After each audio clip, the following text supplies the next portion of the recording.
be one astral operator that the military controller is talking and working through, and that astral operator is psychically linked with a number of other astral operators, searching all these tunnels all at once.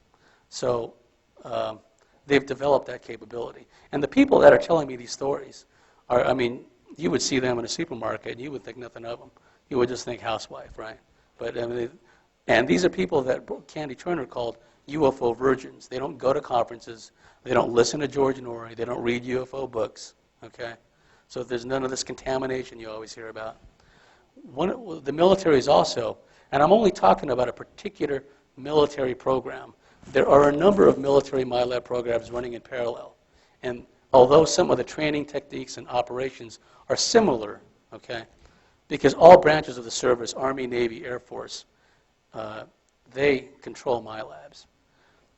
One of the things that they've managed to do is, within the psychic field of the astral operator, they've created this grid system where the astral operator is floating above, say, some village in Afghanistan or Iraq where some other innocent people are about to be wiped out. By a coded designation grid system, the MILAB can adjust fire, say like artillery fire or ordnance is coming in. The astral operator can report back to her controller, no, it needs to go to G3 or whatever that square in the grid is. So in the field of vision of the astral operator, the military can literally create like a grid screen, which they use to coordinate and direct fire, which is really no different than a forward observer would for strike aircraft or for artillery, just a psychic way of doing it. Some of them are. And what's interesting is some MILABs are given, I don't want to say a wide degree of latitude, but some of them are allowed to walk around these underground installations basically unmolested. You know, it's very common for a MILAB to wake up and find himself in a clinical type setting, lab coat personnel with a clipboard, nurses, medical personnel looking over them. Sometimes they get up and walk around the facility and they see military person. Very often they see other MILABs walking around in smocks, you know, hospital gowns. Sometimes MILABs will describe being in tunnel systems, underground installations, and tram systems underground where the place is just teeming with other MILABs, where they're all just like herded along, all zombied out and mind-controlled. Some with more awareness than others. Some retain an astonishing degree of awareness, MILABs do, compared to others. Okay, and then they'll be herded onto trams and sent off to this place or that place. Also, I believe what happens is it's not only a physical thing. I believe that astrally, many of these MILABs are taken in these mass MILAB settings, but they're really in astral form. I think that it's done to familiarize themselves, familiarize them with the installations. You see, our astral bodies are just as real as our physical bodies. I had an experience where there was this ET entity. It was so comical, the image this entity presented. It was a short, grayish-looking entity with a rumpled face, and I kid you not, it had like a nurse's hat on, and it had a crooked wig. Corny as it sounds, it's true. And I was laying on this table, and it was just like I was in a doctor's office. I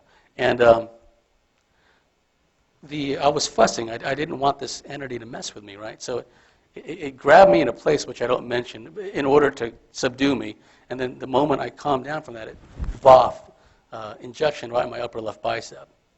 And I remember getting off the table, walking outside of the clinic, and then I remember feeling the puncture wound on my left bicep with my index finger. It was real. Then the phone starts ringing in my bedroom, and I'm thinking, okay, I'm over in this other place feeling this puncture wound in my index finger, and yet the phone is ringing. So I'm either in two places at once or something weird is happening. So I woke up, answered the phone. It was an abductee friend of mine. Now, the long and the short of it was there was no longer any puncture wound on my left bicep, but the pain still lingered as if I really was injected. So that tells me that these entities, and also what abductees will describe as their astral bodies are taken out, medically experimented on. It's all density, frequency, and vibration. Remember, Tesla said with resonance, everything is possible. These entities, various entities, apparently understand this to a degree that boggles our mind. But anyway, these people will be taken astrally out of their bodies, medically experimented on, and in the same places their astral bodies were experimented on, they wake up with bruises on their physical bodies.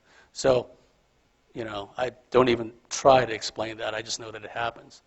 So the point I'm making is the deep black elements of the military know that humans have this ethereal astral capability, and they utilize them as these astral operators, for lack of a better term.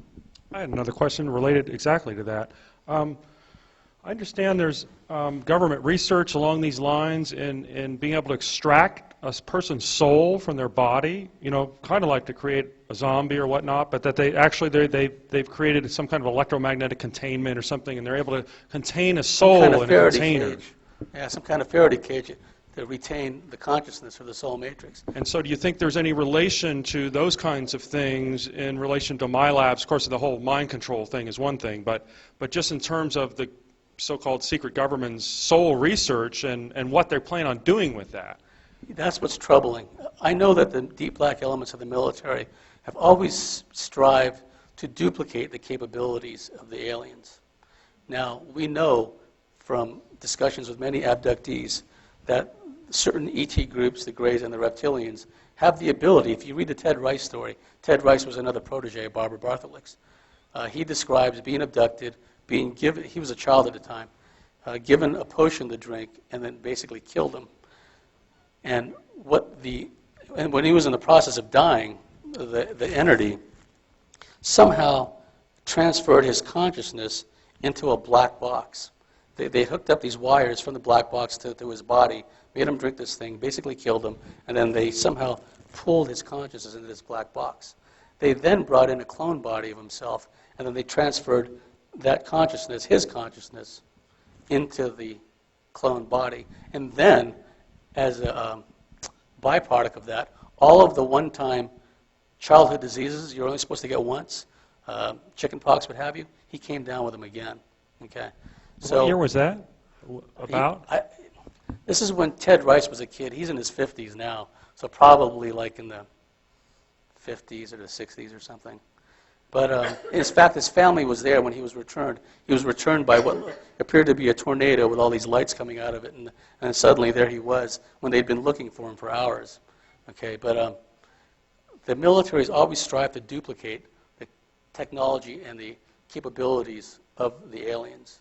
So I'm sure, in their own demented way, the deep black military is trying to do exactly what you're describing. Because you have to remember, these people aren't restrained by things like morals or scruples or what's right or what's wrong. I have to laugh when I hear people say, well, we have laws against human cloning, it'll never be done. Is that going to stop deep black elements of the military intelligence community who've already done radiation experiments and all horrendous things to people? Yes, we have this awareness that we have these operatives around us, and so we can identify them. Is resistance futile? No, that's kind of like the thing I finished up my talk with. I think that MILABS are probably the best suited to survive the coming cataclysms because they've been trained to. I mean, some of the female MILABS I know, you don't want to cross them. They're just pretty hardcore.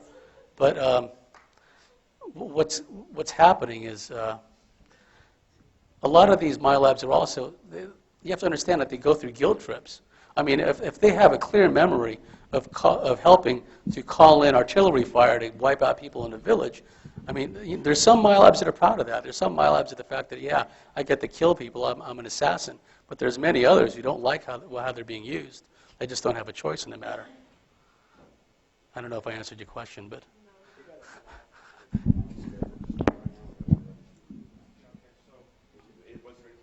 Oh, no, that's about it. Yeah, thank you for sticking around. I appreciate it. I